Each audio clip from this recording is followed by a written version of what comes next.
Teknologi Rekayasa Multimedia. Sebelum kita memulai kuliah umum kita pada pagi hari ini, supaya kegiatannya berjalan dengan lancar dan bermanfaat, mari kita berdoa menurut agama dan kepercayaan masing-masing. Berdoa dipersilakan.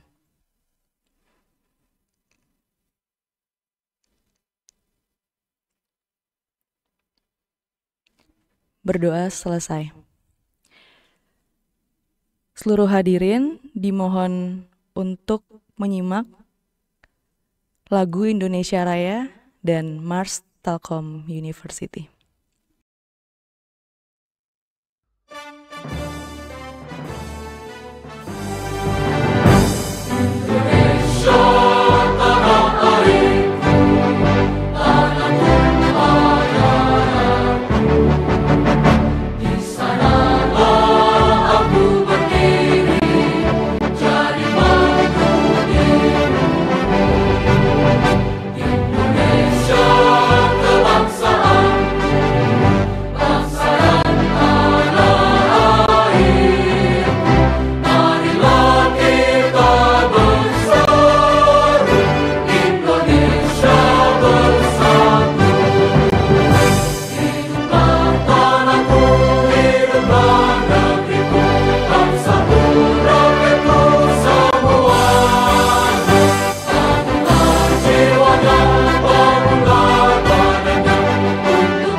Satukan tekad bersama, padukan langkah, bawa bangsa menuju garis depan.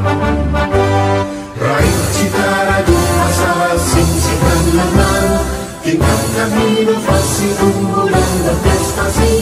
Semua demi keluhuran bangsa, masyarakat adil sejahtera. Laksanakan pendidikan dengan semangat pengabdian, ciptakan kehidupan gemilang.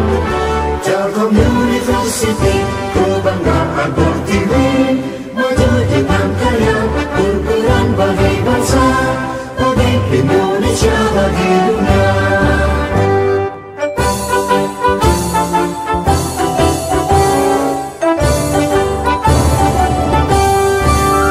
Telkom University, sinergi bangun negeri, maju dalam ilmu pengetahuan. Satukan tekad bersama, padukan langkah, bawa bangsa menuju garis depan. Raih cita raju asa, sing-singkan lengan, tingkatkan inovasi, unggul dan berprestasi. Semua demi keluhuran bangsa, masyarakat adil sejahtera. Laksanakan pendidikan dengan semangat pengabdian, ciptakan kehidupan gemilang. Telkom University, kebanggaan Pertiwi, maju dengan karya, berperan bagi bangsa, bagi Indonesia, bagi dunia.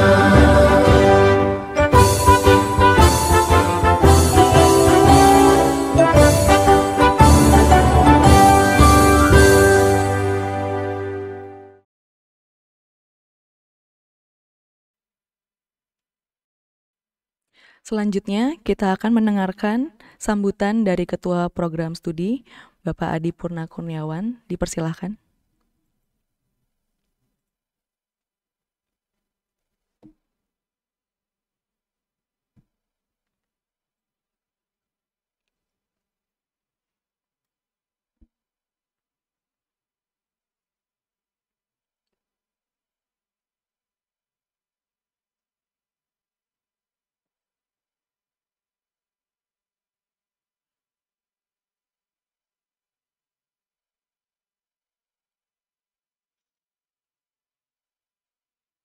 Mohon maaf Pak Adi, suaranya belum terdengar. Prodi D4 Teknologi Rekayasa Multimedia. Sudah terdengar? Sudah Pak. Baik. Pertama-tama marilah kita panjatkan puji dan syukur kehadirat Allah Subhanahu wa taala, Tuhan Yang Maha Esa, karena atas rahmat dan karunia-Nya kita dapat berkumpul dalam kegiatan kuliah umum yang sangat inspiratif ini dengan tema IT Business and AI Era. Saya mewakili program studi teknologi rekayasa multimedia menyampaikan apresiasi yang setinggi-tingginya kepada Bapak Akbar Krishna atas kesediaannya untuk hadir dan berbagi wawasan dengan kita semua. Ya, kita tahu di era yang semakin terdigitalisasi ini, pemahaman mengenai integrasi antara teknologi informasi, bisnis, dan kecerdasan buatan atau AI menjadi sangat krusial, khususnya bagi mahasiswa yang akan menjadi pelaku industri di masa depan. Nah, kami berharap kuliah umum ini dapat membuka wawasan untuk mahasiswa tidak hanya dalam aspek teknis, tapi juga dalam memahami peluang dan tantangan bisnis di tengah revolusi AI yang terus berkembang. Ya, semoga kegiatan ini menjadi pemicu semangat untuk terus belajar, berinovasi, dan berkontribusi bagi perkembangan teknologi di Indonesia. Mungkin itu saja akhir kata dari saya. Selamat mengikuti kuliah umum. Semoga ilmu yang disampaikan pagi hari ini dapat menjadi bekal yang berharga bagi kita semua. Wabillahi taufiq wal hidayah. Wassalamualaikum warahmatullahi wabarakatuh. Waalaikumsalam. Terima kasih kepada Bapak Adi Purna Kurniawan atas sambutannya. Kini kita akan masuk ke acara inti, yaitu kuliah umum dengan tema IT Business in AI Era. Seperti yang tadi sudah disampaikan oleh Pak Adi, pada kuliah umum kali ini, kita kedatangan narasumber sebagai speaker yang sangat spesial, yaitu Bapak Akbar Krishna. Selamat pagi Bapak Akbar. Selamat pagi. Sebelum kita masuk ke materi, saya izin memperkenalkan sedikit tentang Bapak ya Pak. Boleh. Oke, jadi Bapak Akbar Krishna ini adalah Country Manager dari perusahaan Extremax Indonesia. Beliau lulusan S1 dari Inholand University of Applied Science di Amsterdam dan S2 dari ITB. Beliau telah ada di industri teknologi, di dunia teknologi, pengembangan aplikasi cloud service selama lebih dari 20 tahun. Di kesempatan hari ini, kita akan mendapat practical experience dari Bapak Akbar kepada teman-teman semua. Kebetulan kita di sini anak-anak dari kelas ICT Business dan Customer Network in ICT Business. Jadi sangat relevan dengan materi yang akan disampaikan. Semoga membantu. Ya. Oke, apakah Bapak Akbar sudah siap? Udah, saya share slide saya dulu. Boleh. Oke, untuk teman-teman yang bergabung, nanti kalau misalnya ada pertanyaan atau ingin berdiskusi langsung dengan Pak Akbar, dipersilahkan untuk raise hands atau tulis di kolom komentar, karena kita bisa melakukan diskusi ya selama Pak Akbar menyampaikan materi. Betul. Oke. Baiklah, tanpa berlama-lama lagi, kami persilahkan kepada Pak Akbar untuk menyampaikan materi hari ini. Oke, terima kasih Bu Naya. Selamat pagi teman-teman semua. Jadi hari ini saya akan sedikit share ya mengenai pengalaman saya sebagai praktisi IT di industri ini ya, di mana saya akan cerita sedikit mengenai adopsi teknologi-teknologi disruptif ya seperti generatif AI di industri kami, dan juga kita bakal ngelihat dari dua perspektif. Dari sudut pandang pertama yaitu gimana kita mengadopsi generatif AI ini di sisi internal perusahaan ya, dimana sebenarnya posisi kita tuh sama kayak perusahaan-perusahaan yang lain di luar perusahaan IT. Dan kita bakal ngelihat juga dari sudut pandang sisi bisnis, di mana kita sebagai perusahaan IT, kita harus bisa memberikan layanan terkait teknologi-teknologi ini kepada customer-customer kita, gitu ya. Nah, serta berikutnya saya akan ingin share juga bagaimana kita di Extremax melihat adopsi AI ini secara internal ya. Gimana caranya kita ngeposisikan AI ini. Cuman saya ingin garis bawahi juga kalau saya ngobrol hari ini bukan sebagai ahli AI ya. Saya di sini ngobrol sebagai dengan kapasitas saya sebagai orang yang mengeksekusi strategi perusahaan.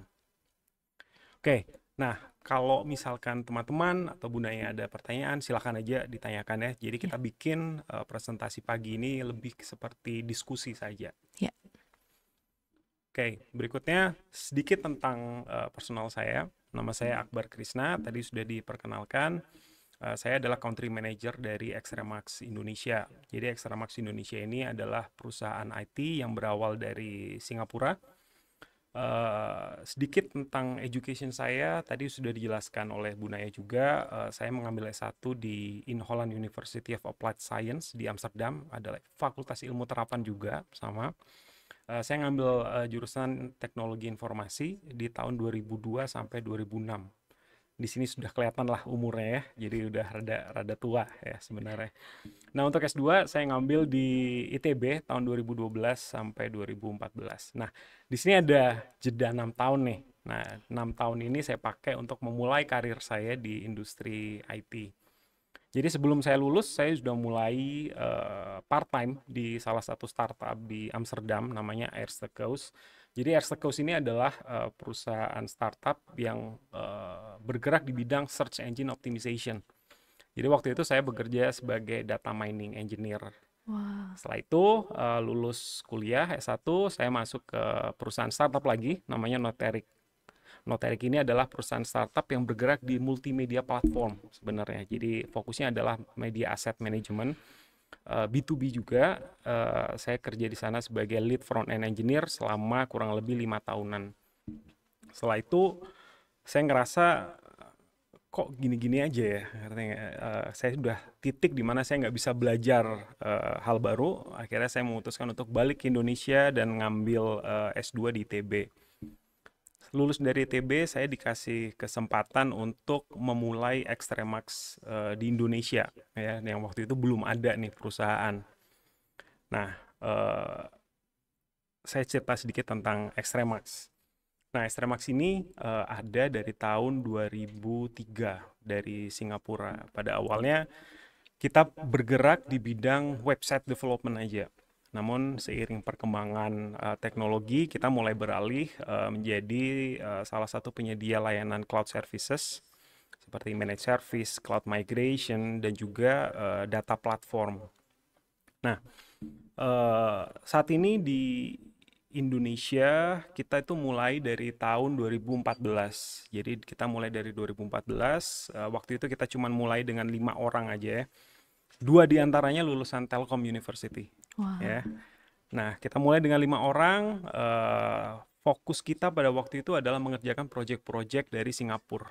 Ya, jadi Extremax ini di Singapura adalah salah satu partner government teknologi yang ada di Singapura. Jadi kita mengerjakan semua proyek di Singapura, mulai dari proyek kementerian dan lembaga di Singapura. Jadi kalau Singapura itu bisa dibilang bangga gitu ya, iya government teknologi kita nomor 1 di Asia Tenggara. Cuman sebenarnya yang mengerjakan itu orang-orang Indonesia juga gitu loh. Jadi itu ironisnya ada di situ sih. Nah, di tahun 2020 kita mulai melihat pasar dan mengembangkan market kita di Indonesia. Nah, saat ini fokus service kita itu ada 3, mulai dari application modernization, website development, application mobile development, terus cloud services, serta generative AI dan data platform. Nah, berikut merupakan customer-customer kita yang ada di Indonesia. Oke, dari sini ada pertanyaan. Wah, Gimana teman-teman? Sangat menarik ya background dari Pak Akbar. Kalau boleh tahu Pak, Ah, kan di ekstrim Singapura sendiri ya, kan itu bermulanya ya. ya. Bagaimana Bapak dan tim membangun di Indonesia supaya terkenal juga gitu di Indonesia? Eh, Proses yang kita alami itu tidak, kalau saya bisa ngelihat ke belakang itu nggak ada yang instan. Mhm. Jadi kita mulai dari 5 orang ya. Iya, Fokus kita waktu itu cuman fokus ke development atau membantu development perusahaan yang ada di Singapura gitu ya. Dari 5 orang jadi 10 orang, dari 20 orang sampai saat ini kita kurang lebih ada 220 orang. Kantor kita di Cimuncang.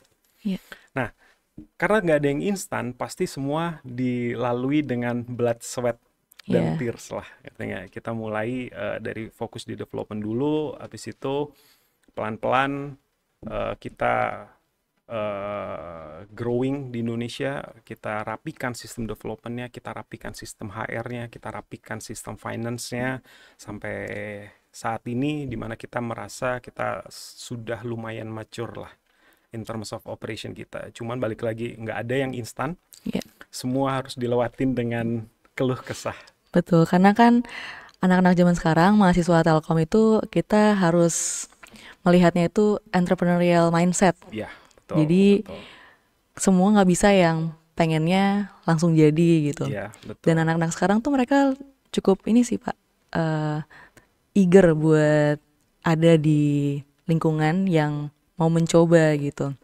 Jadi mungkin pengalaman berbisnis yang dimulai sama Pak Akbar bersama dengan Ekstrim Indonesia bisa menjadi motivasi buat teman-teman juga di sini.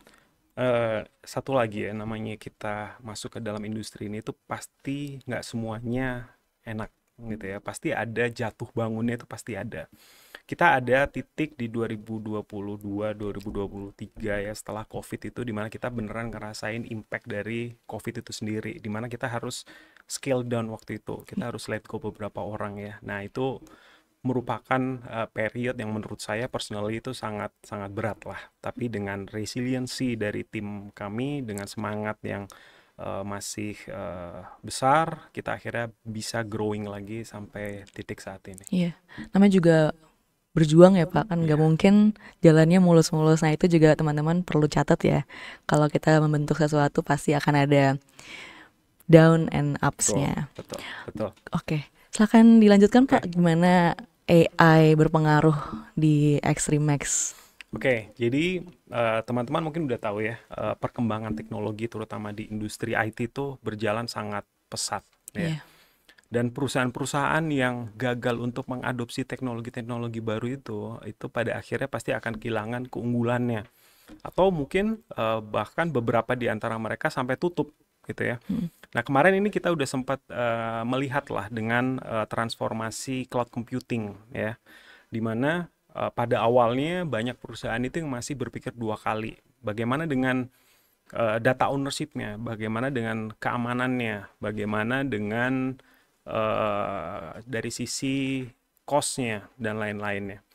Nah, namun karena perkembangan teknologi yang sangat pesat, service-service terkait cloud computing yang dikeluarkan oleh Principal itu sangat banyak juga dalam beberapa tahun terakhir, hingga pada saat ini di mana saya personally ngerasa cloud strategy itu menjadi hal yang wajib ketika kita mau masuk ke dalam industri ini gitu ya.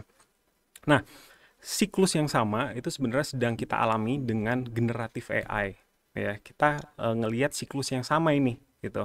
Dimana generatif AI itu kalau saya lihat udah mulai mentransform cara kita bekerja, cara kita belajar, cara kita berpikir ya. Dimana sama kayak siklus cloud computing, perusahaan-perusahaan atau organisasi yang telat untuk mengadopsi generatif AI itu pasti akan lambat laun kehilangan keunggulannya gitu. Nah, sebenarnya kalau ngelihat adopsi generatif AI di Extremax, kita bisa ngelihat dari dua sudut pandang. Dari sisi internal, di mana tadi saya sempat bilang kalau posisi kita tuh sebenarnya sama kayak perusahaan-perusahaan yang lain ya.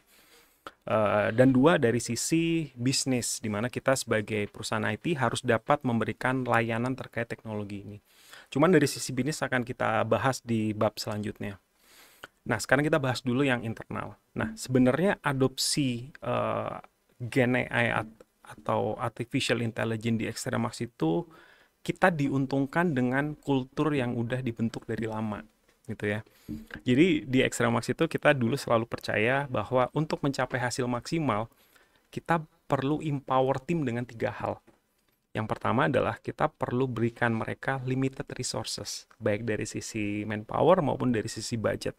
Walaupun dalam tanda kutip masih dalam taraf yang wajar ya. Yang kedua, kita harus berikan mereka dengan timeline dan deadline yang jelas. Dan yang ketiga, kita harus berikan mereka big goals atau tujuan atau objektif yang jelas. Gitu ya.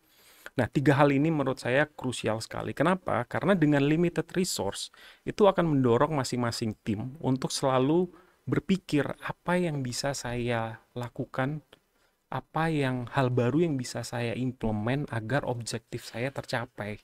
Gitu ya.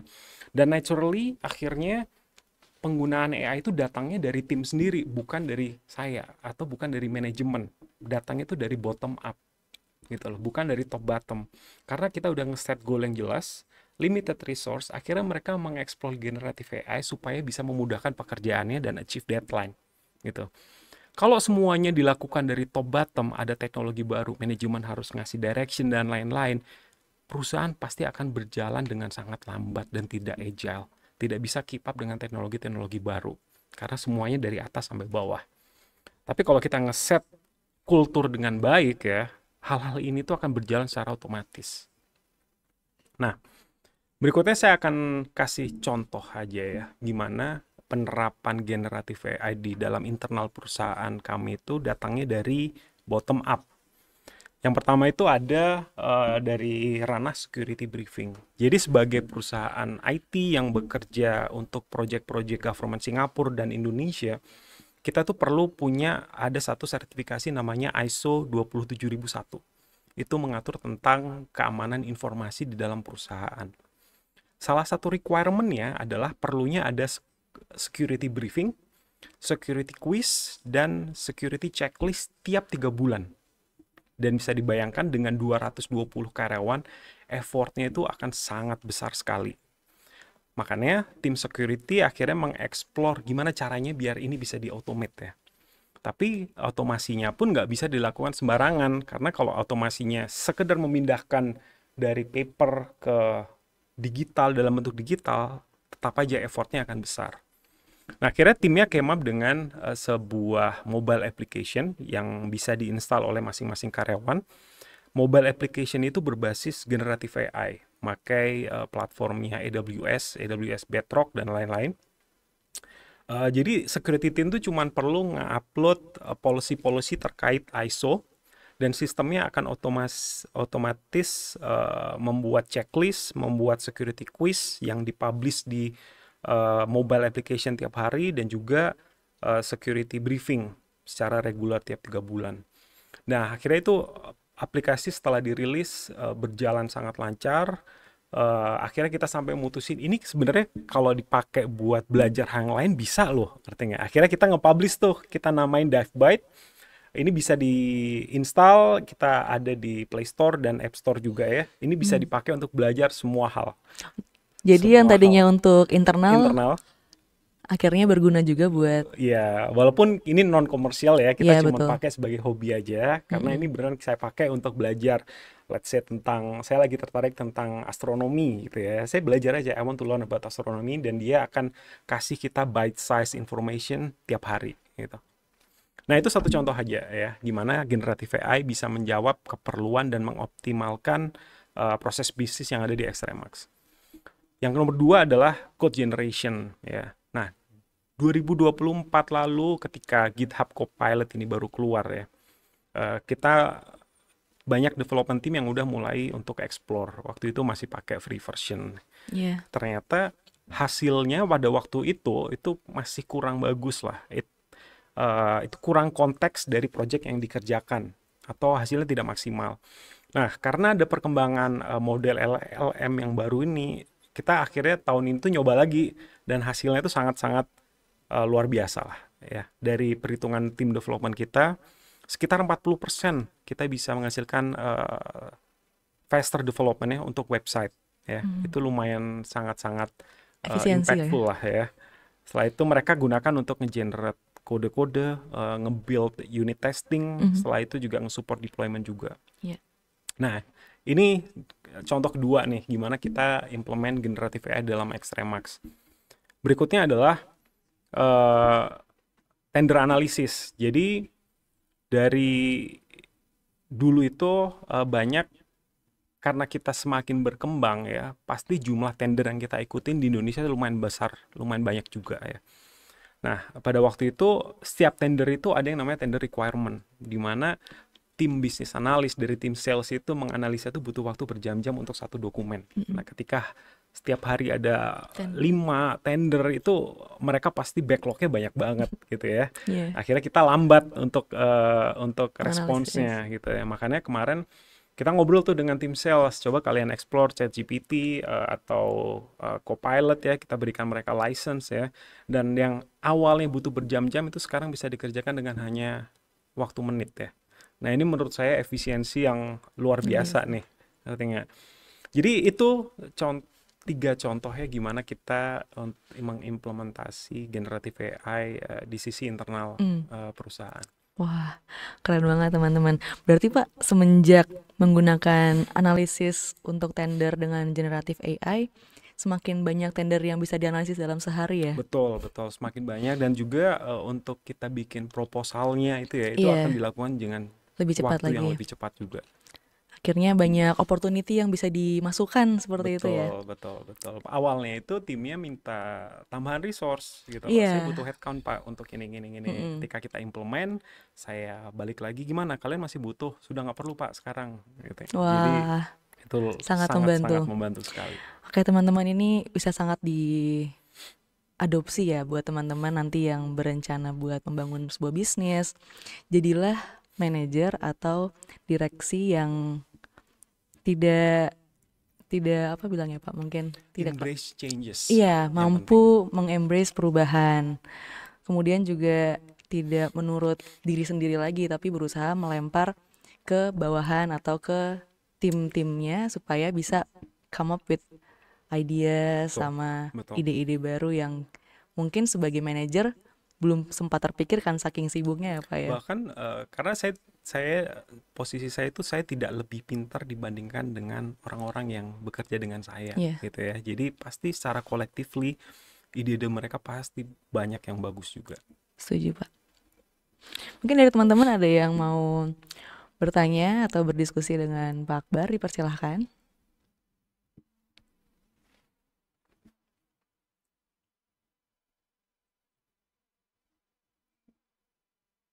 Ada? Oke. Silakan kalau ada yang mau berdiskusi dengan Pak Akbar, boleh raise hand ya, biar nanti dibantu sama operator. Oke. Bisa kita lanjut dulu? Boleh. Iya.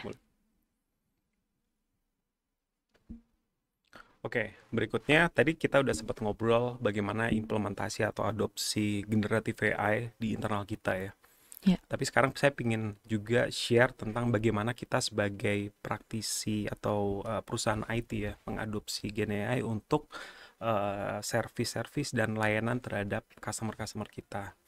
Nah, sebenarnya ada beberapa faktor nih yang kita, atau signal ya, yang kita lihat ya ketika kita akan memutuskan untuk mengadopsi teknologi dan membuat solusi berdasarkan teknologi itu ya. Nah, signal-signal ini diperlukan karena pada akhirnya ketika kita memutuskan untuk membuat solusi, itu membutuhkan investasi dari perusahaan.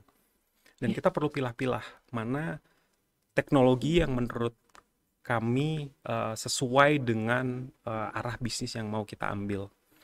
Nah, ada beberapa signal nih. 2 diantaranya itu pasti kita ngelihat dari market demand dulu. Ya, kita lihat market demand. Yang kedua adalah dorongan dari prinsipal teknologi itu sendiri. Gitu. Nah, kalau dari market demand, kita coba ngobrol ke customer kita. Jadi during discussion dengan customer kita ngelihat mereka banyak yang menunjukkan interest di generative AI.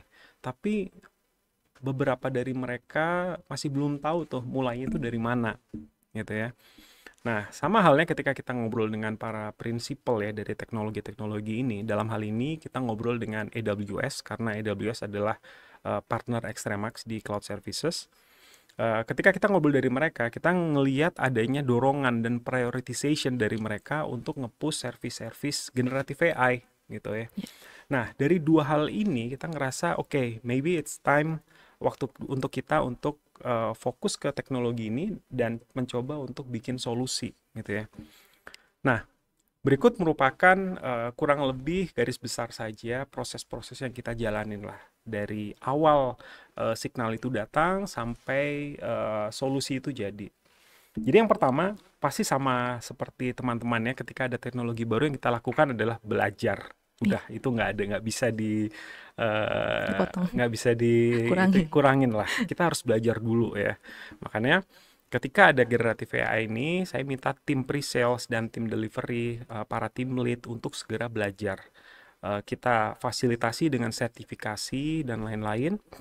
Dan juga kita berikan mereka waktu untuk bikin demo dan POC supaya mereka bisa belajar lebih dalam dengan menggunakan kasus-kasus dunia nyata gitu ya.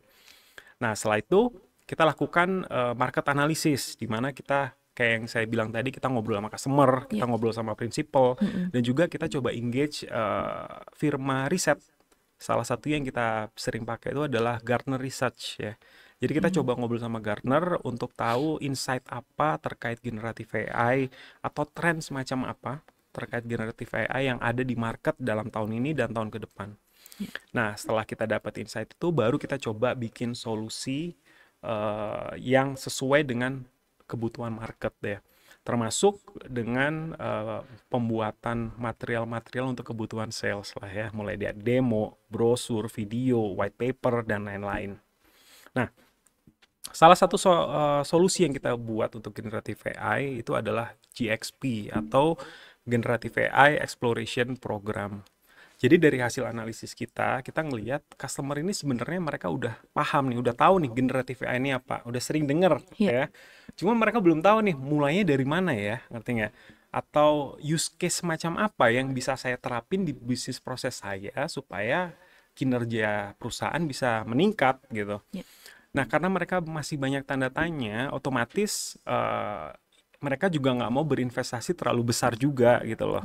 Nah, makanya kita coba datang dengan solusi yang kita namakan Generative AI Exploration Program ini, yang merupakan satu paket end-to-end solution, mulai dari training, workshop dan brainstorming, dan pilot development gitu ya. Nah, di workshop dan brainstorming ini kita coba ulik tuh bisnis proses mereka.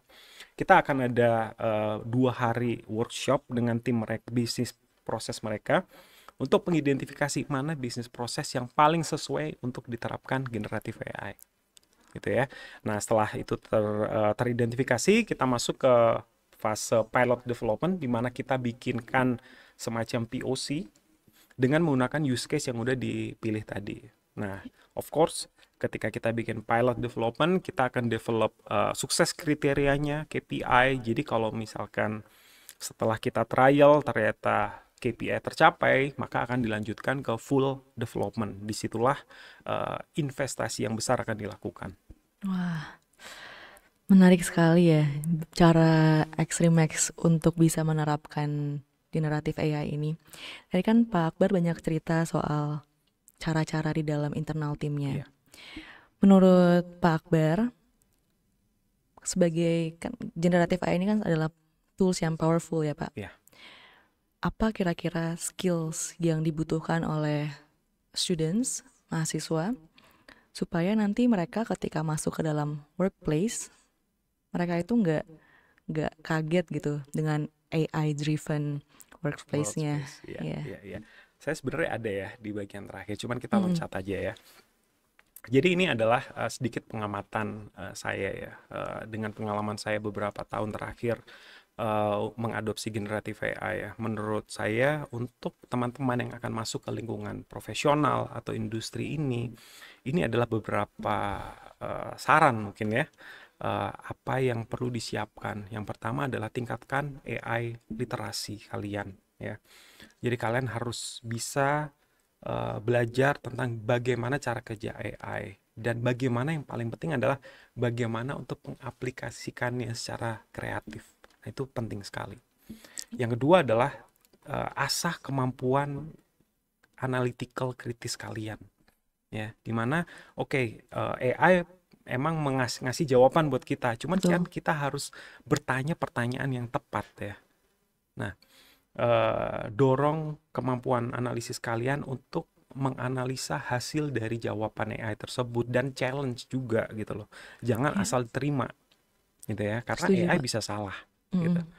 Nah, yang berikutnya ini yang paling penting sekali kalau menurut saya adalah fokus di human centric skills. Ada beberapa hal yang nggak akan bisa digantikan oleh AI. Komunikasi, empati, leadership, dan inisiatif. 4 hal ini akan menjadi hal yang lebih penting di masa mendatang, di mana AI akan mengambil alih kerjaan-kerjaan teknis. Ya, jadi 4 hal ini sangat penting sekali. Setelah itu tentunya teruslah berlatih with purpose dan stay curious untuk selalu explore hal-hal baru. Oke. Pak, ini ada salah satu audiens kita Boleh, yang boleh. raise hands ya. Dari Naufal Fadlur. Boleh di unmute?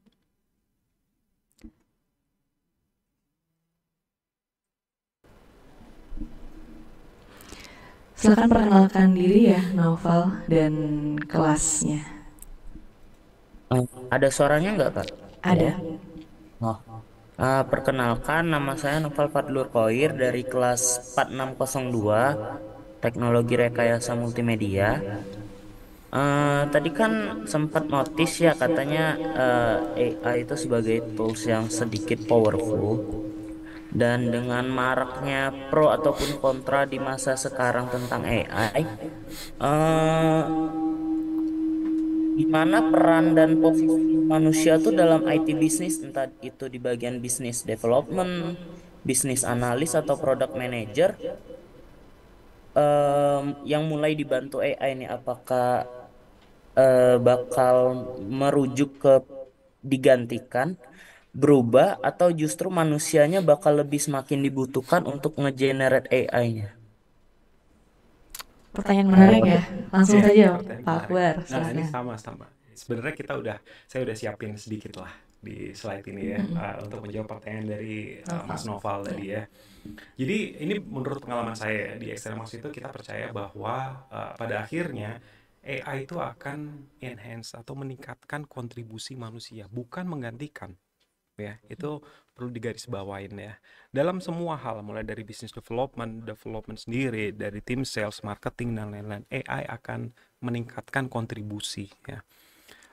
Kenapa nggak akan menggantikan? Karena saya pikir ada 4 hal yang menurut pengamatan kami di Extremax itu peran dari manusia itu akan terus penting dan diperlukan ya. Yang pertama adalah creative thinking. Ini sangat diperlukan sekali peran manusia ya. Imagining new possibilities, hal-hal Yes. baru apa yang bisa kita terapkan. Nah, AI nggak akan bisa melakukan atau menggantikan itu ya. Ini dalam semua bisnis domain yang ada di Extremax ya. Yang kedua adalah inisiatif dan inovasi juga ya. Secara aktif mendorong perubahan ya, mengidentifikasi kesempatan-kesempatan yang baru dari sisi bisnis maupun teknologi ya, atau mencoba hal-hal yang menurut saya cukup baru lah, cukup ekstrim gitu ya. Itu cuma bisa dilakukan oleh manusia. Nah, salah satu juga yang menurut saya cuma bisa dilakukan oleh manusia itu adalah problem framing. Jadi mencoba melihat satu masalah dari berbagai sudut pandang. Iya. Nah, ini adalah menurut saya akan cuman bisa dilakukan oleh manusia. Yang terakhir, obviously, strategic decision making. Menimbang-nimbang kontra plusnya, lalu mengambil keputusan. Nah, Iya. itu cuman bisa dilakukan oleh manusia. Wah, saya setuju sih Pak, karena berdasarkan yang saya perhatikan juga ya, beberapa generasi seperti saya ya, misalnya saya dan teman-teman generasi Z atau mungkin yang milenial juga, Oh, saya masih Z nggak ya? Enggak ya? Kayak. Udah enggak ya? ya. Jadi banyak dari kita yang menelan mentah-mentah apa yang dikasih sama ChatGPT, Perplexity atau Ya, AI ya, agent yang lain. ya. Akhirnya dari apa ya, sudut pandang percaya total terhadap answer yang diberikan, akhirnya kita tumpul dari human age remains essentials ini. Betul, betul, betul, Nah itu betul. kalau menurut Pak Akbar Kira-kira Itu bagaimana kita saya menyikapinya, Pak? setuju sih Mbak, karena kalau kita cuma menerima apa aja yang dikasih sama AI ya, eventually yang saya takutkan adalah kemampuan analytical kita itu akan semakin berkurang. Ya, Dimana padahal di era AI ini kemampuan analytical tuh harus terus kita asah, ya, bahkan lebih bagus daripada sebelum-sebelumnya. Kalau kita menerima AI tanpa cross checking ya, cuma betul. tanpa nge-challenge hasilnya ya, eh, bisa jadi karena AI juga belum tentu hasilnya 100% akurat gitu Ya, ya. ya. Nah, makanya untuk kedepannya saya expect teman-teman untuk terus mengasah kemampuan analisis, teruslah berpikir secara kritis, Mm-mm. teruslah bertanya, kenapa kok kayak gini, kenapa kok kayak gini, kenapa kok kayak gini. Dan yang penting adalah ketika kita dihadapkan oleh suatu kerjaan atau masalah ya, kita harus tahu intent atau tujuannya dulu tuh apa, Ya, untuk bisa berpikir secara kritis di kemudian. baik, Pak Akbar. Bagaimana Novel? Apakah sudah terjawab atau ada yang ingin didiskusikan?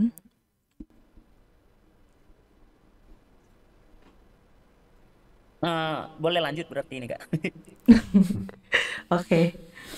Ya, jadi cukup menarik ya bahasan dari Ya, Pak Akbar. Mungkin kalau dari saya, Pak, ya, saya mau ada pertanyaan lagi boleh ya. boleh. Bagaimana akhirnya AI ini merubah perspektif atau cara company berhubungan dengan customer atau kliennya? Di sini kan Bapak kan government ya. Ya, Government kan kesannya mereka lebih lebih kayak susah menerima yang baru atau menerima ya. yang nggak yakin gitu seperti AI.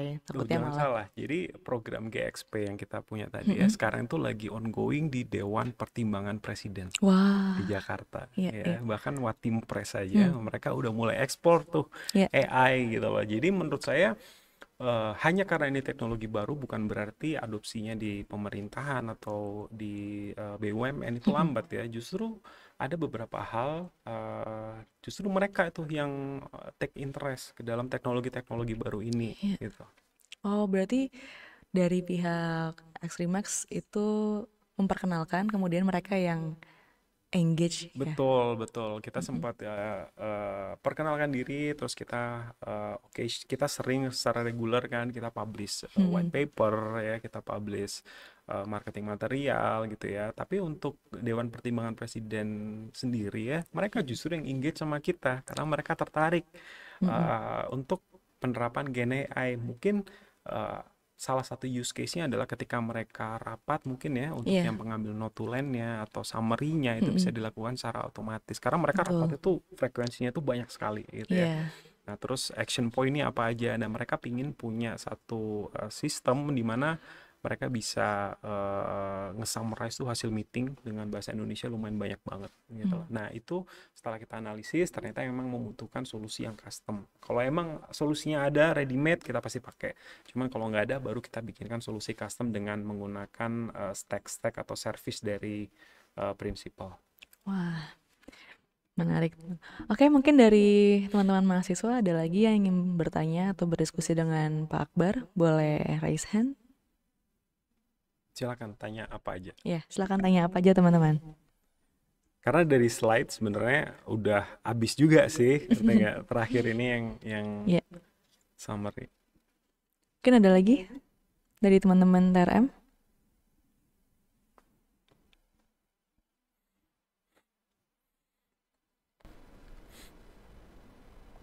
Tuh mungkin Pak, dari saya lagi deh. Boleh, boleh, boleh. Saya penasaran sih Pak, kalau untuk, tadi kan ceritanya kebanyakan yang berhasil ya. Ya, Boleh diceritakan nggak Pak, yang bagian failure-nya gitu, dari Extremax mungkin, atau penerapan AI di dalam Extremax Indonesia? tadi saya sempat share dikit ya Mm-mm. untuk code generation itu Ya, ya, kita sempat nyobain 2024 ya untuk menggunakan Copilot, tapi eventually setelah kita analisa tidak membantu sama sekali waktu itu ya. Mereka mm-mm. bisa nge-generate code cuman konteksnya satu function gitu loh, tapi Ya, ketika ngelihat konteks satu project rata-rata Gen AI masih belum bisa ya. Tapi sekarang udah berubah total ya. Itu untuk Gen AI, tapi untuk mm-mm. adopsi teknologi lain banyak yang udah nggak Ya. berhasil, itu banyak sekali. Oke, jadi bukan berarti ada teknologinya gagal terus dilanjutin. Kalau gagal Iya, ya dan nggak perlu quickly apa-apa scale. Jadi ya. di industri ini yang kita perlukan adalah kemampuan untuk pivot Betul. dengan cepat gitu ya. Kalau kita nyoba sesuatu, kita lihat hasilnya tidak maksimal atau kurang ekspektasi, ganti segera arahnya. Karena semakin lama kalian masuk ke hal yang udah terbukti tidak berhasil ini, semakin lama diteruskan, eventually akan kehilangan effort, uang juga ya, sama revenue juga, ngerti Ya, nggak? Makanya ketika kita punya goal, kita lihat ternyata strategi ini nggak berhasil, segera ganti strateginya. Jangan ganti goalnya, ganti ganti strateginya. strateginya ya. Jangan ganti timnya juga ya, Pak. Jangan, jangan. Oke. Ini ngobrol-ngobrol soal tim, Pak. Ada nggak sih, Pak, tim Pak Akbar di Extreme Max Indonesia yang tidak berani atau kurang explore di AI, atau bagaimana Bapak bisa mendorong mereka buat ayo kita coba. Ya, eh, ini masalah yang menurut saya cukup klasik ya, cukup Iya, lama ya. Karena banyak orang ketika mereka masuk Extreme Max itu mereka orang-orang yang pasif sebenarnya. iya, Jadi tidak berani mengutarakan pendapat ya, tidak punya inisiatif, diam saja. Jadi tipikal yang kalau dikasih kerjaan ya udah dikasih kerja, iya, dikerjain selesai baru bilang udah selesai ya. Nah, untuk merubah itu kita harus merubah kulturnya dulu, Bu Naya. Jadi iya, kita harus merubah kultur, ciptakan kultur di mana eh, mengemukakan pendapat itu harus di-encourage untuk semua karyawan gitu ya. Biasanya kita ada yang namanya daily stand up tiap hari ya, di mana masing-masing developer itu harus report ya, cerita kemarin ngerjain apa, hari ini ngerjain apa, goalnya apa. Jadi pelan-pelan ciptakan kultur di mana orang tidak merasa dihakimi gitu ya. Dan yang penting adalah ini ajaran dari CEO kami ya. iya, Ketika kita di-encourage untuk berbuat salah, justru kita harus salah, karena dengan salah itu kita bisa improve. Jadi kalau kita melakukan kesalahan atau ada proses yang tidak jalan atau insiden, fokusnya itu bukan finger pointing atau blaming. iya. Fokusnya itu adalah kita harus bikin insiden report dulu. Di insiden report itu baru dijelaskan kira-kira root cause-nya apa dan cara untuk preventifnya apa. Semua insiden pasti kita ada yang namanya insiden report. Tujuan dan itu akan didokumentasikan publicly di wiki internal perusahaan supaya semua orang bisa belajar. Dan yang penting adalah ketika kalian melakukan kesalahan tidak boleh terulang lagi kesalahannya. Nah, hal-hal kecil semacam itu kurang lebih mendorong perubahan culture lah. Jadi pelan-pelan semua orang berani untuk mengemukakan pendapatnya. Wah, jadi dengan berani salah, berani mencoba ya, Pak. Betul. Berani Kita explore. mereka berani berinisiatif kan, Betul. gitu. Tapi balik lagi ini effort yang cukup panjang dan bukan effort 1 bulan 2 bulan. Ini continuous effort yang kita lakukan, gitu. Iya. Oke, mungkin dari teman-teman ada yang mau bertanya ke Pak Akbar atau berdiskusi, silahkan.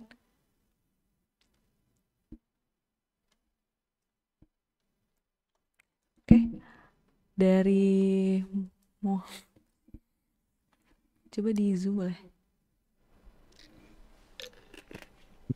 Fatih ya? Oke, silahkan di unmute. Selamat siang, perkenalkan nama saya Muhammad Fatih Akram Salim dari kelas jaringan pelanggan bisnis TK. Saya ingin bertanya mengenai bagaimana pendapat Bapak mengenai apakah harus ada regulasi di AI ini ataukah kita biarkan saja dia berkembang tanpa adanya regulasi dari pemerintah? Mungkin itu saja pertanyaan saya. Oke. Jadi terima kasih Fatih atas pertanyaannya ya. Tapi saya mungkin bukan orang yang tepat ya Bu ya untuk ditanya tentang AI secara teknis gini ya. Cuman untuk diregulasi menurut saya agak susah untuk meregulasi hal-hal semacam ini sih. Ngerti nggak? Perkembangan AI pun akan terus berjalan secara pesat ya. Regulasi semacam apa yang bisa digunakan untuk ngeregulate perkembangan ini gitu loh. Saya mungkin belum kebayang sih ya regulasinya semacam kayak gimana ya. Iya. Oke. Gak apa-apa Pak. Emang susah sih. Saya beberapa kali juga diskusi dengan eh, orang-orang teknologi ya, Iya. dan mereka juga, karena kan kalau ngomongin soal AI atau teknologi kan kita kiblatnya ya itu antara Amerika atau enggak Cina gitu. Sedangkan mereka aja belum punya regulasi. Karena ini hal yang sangat baru ya, Iya. beda dengan misalkan cloud computing gitu ya.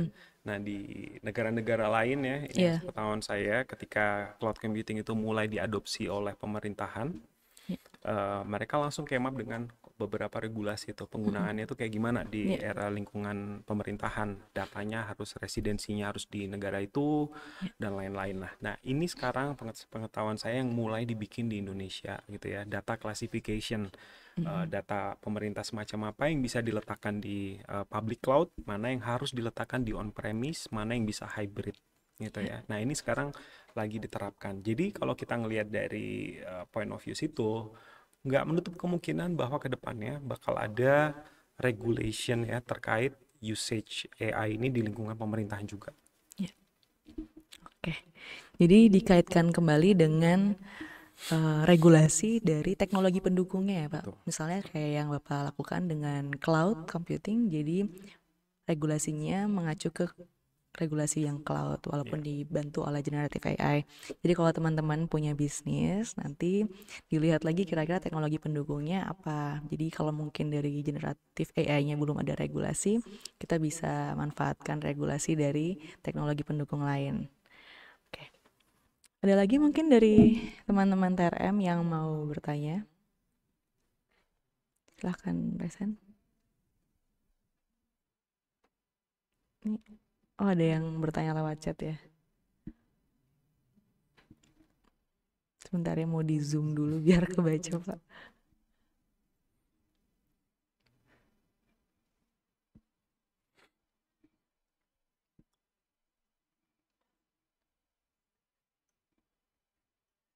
Berarti sudah sejak kapan Pak untuk AI digunakan di Extremax? Sebenarnya AI itu di Extremax sudah cukup lama ya. Dari Iya. dulu kita sempat bikin beberapa solusi AI ya, dan machine learning terutama ya untuk asuransi yang ada di Indonesia ya. Waktu itu kita pakai AI dan machine learning untuk mengidentifikasi kasus-kasus fraud ya. Dari beberapa signal kita train modelnya untuk mengidentifikasi kasus-kasus claim fraud ya asuransi gitu ya. Nah, itu udah sempat kita gunakan. Cuman untuk generatif AI itu kan memang baru banget akhir-akhir ini. Oke, ini sudah ada pertanyaannya. Pertanyaannya Pak, apakah kerjasama antar tim bisa lebih mengembangkan penggunaan AI pada dunia bisnis dan sejenisnya? Ini pertanyaan dari Asfananda Mayaka 4804. Apakah kerjasama antar tim bisa lebih mengembangkan penggunaan AI pada dunia bisnis dan sejenisnya? Justru sangat krusial sekali kalau menurut saya kerjasama antar tim itu ya, karena mulai dari tim pre-salesnya, tim delivery-nya, tim salesnya, tim supportnya ya, kerjasama itu justru sangat krusial sekali ya, terutama ketika kita coba datang dengan ide-ide baru ya. Jadi tadi kan kalau kita ngelihat proses produk solusi GXP itu kan ada workshop nih, gitu ya, workshop dan brainstorming. Justru di fase itu sangat diperlukan kerjasama antar tim untuk mampu mengidentifikasi use case semacam apa nih, proses bisnis yang mana nih, di mana kita akan terapkan AI. Kerjasama antar timnya bukan cuma tim Extremax, cuma tim Extremax dengan tim customer juga, gitu. Oke, begitu untuk jawabannya. Apakah mau didiskusikan atau cukup? Cukup menjawab?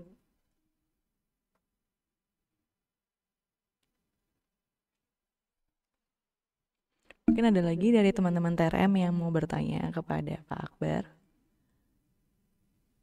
Cukup menarik ya Pak, practical sharing ini, karena memang kan sekarang kalau kita ngelihat bisnis tuh tagline-nya AI powered gitu. Jadi mau nggak mau harus benar yang tadi disampaikan di awal ya. Kalau kita nggak ikut terjun atau nggak seenggaknya mengerti, nanti kita bisa ketinggalan seperti yang kalau tadi. karena banyaknya service-service yang udah bisa kita pakai untuk bikin Iya, custom solution pun, teman-teman tuh nggak perlu bikin model dari awal, tinggal menggabungin solusi pakai ini, digabungkan jadi satu dengan user interface tertentu, iya, jadilah itu sebuah solusi gitu. Jadi nggak perlu build tinkering dari awal lah. awal lagi. Banyak service yang bisa kalian pakai. Oke. Ada lagi dari teman-teman?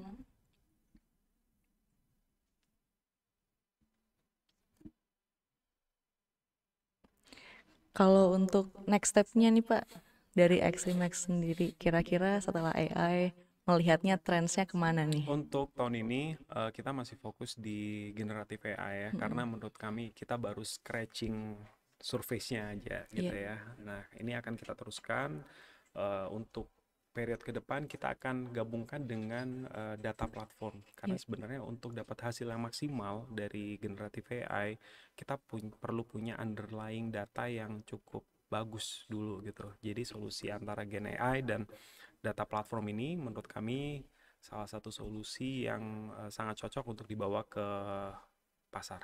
iya. Oke, mungkin dari teman-teman ada lagi yang mau menyampaikan pertanyaan atau berdiskusi, silahkan. Boleh lewat chat, boleh lewat voice.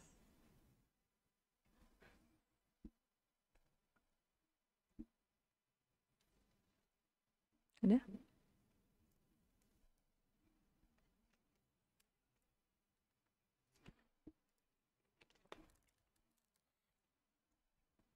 Oke.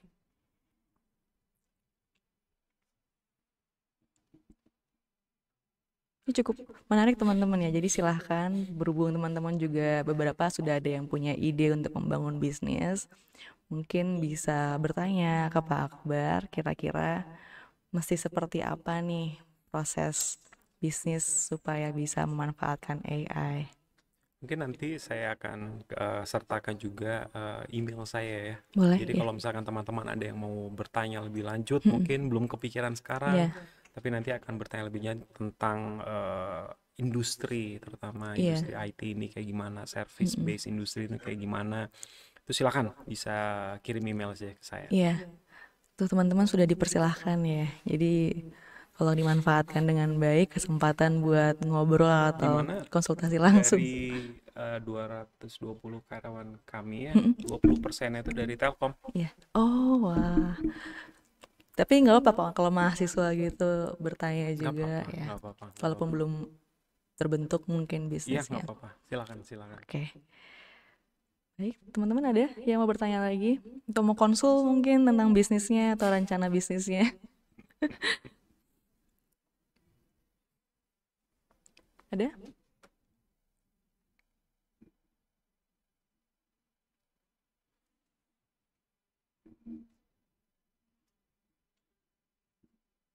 Oke. Mungkin karena ini kali ya Pak nggak terlalu berat sih menurut saya. Tapi kalau yang saya perhatikan kan eh, belum ada yang banyak yang tahu soal pemanfaatan AI di cloud service gitu-gitu Pak.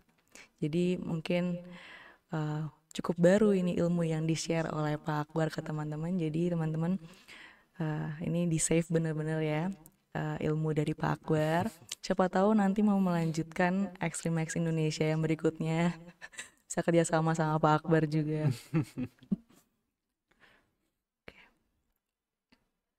Cukup?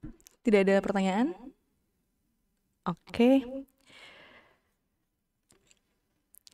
Kalau sudah tidak ada pertanyaan, mungkin dari Pak Akbar ada pesan atau mungkin yang ingin disampaikan buat mahasiswa terkait berkecimpung di industri yang AI driven saat ini, mungkin dipersilahkan Pak. Pesan saya terakhir itu teruslah asah ya kemampuan kritikal kalian ya, terutama di human centric skills yang saya sempat utarakan tadi ya. Ya. Leadership, empati, communication, dan inisiatif. Dan 4 hal ini tidak akan bisa digantikan oleh AI. Karena terus asah kemampuan kalian di 4 hal ini. Ya. Dan apabila selama presentasi ada salah, Saya minta maaf kalau misalkan ada kata-kata yang kurang berkenan juga. Oke, oke, terima kasih banyak untuk Pak Akbar sudah berkenan membagikan ya practical experience Bapak. Ini bukan hanya di Indonesia ya teman-teman, tapi experience Pak Akbar juga yang sudah dari mancanegara. Mungkin nanti teman-teman bisa berkoneksi juga di LinkedIn ya Pak ya. Ya, boleh. Nanti bisa di-share informasi LinkedIn dari Pak Akbar supaya siapa tahu nanti suatu saat mau ada kolaborasi bisnis atau mau jadi partner bisa dilanjutkan lewat LinkedIn. Oke. Sebelum kita akhiri kuliah umum kita pada hari ini, mari kita foto bersama dulu. Silakan teman-teman yang sudah hadir dibuka kameranya. Ini akan dijadikan sebagai absensi ya, teman-teman. Jadi tolong on cam.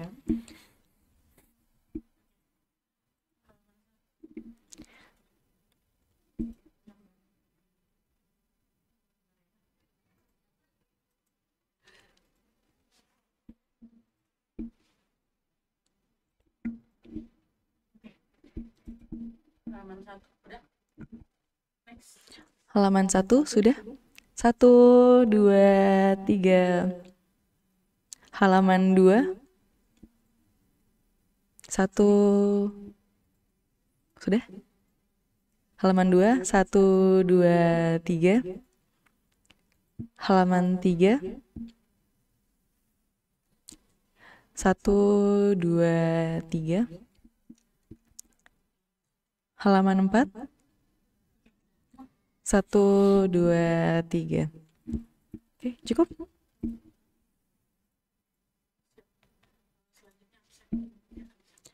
Oke, untuk link absensi nanti akan disampaikan oleh Kak Zura. Ada juga mungkin linknya sudah di chat ya, bisa langsung diakses teman-teman.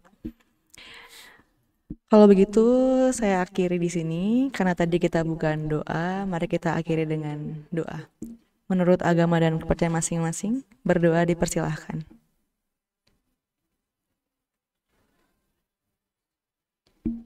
Amin, berdoa selesai.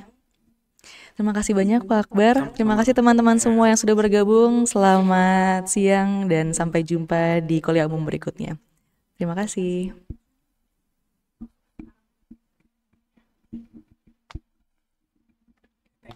Terima kasih kembali Pak. Saya kasih kontak saya kalau misalkan mau ngobrol-ngobrol.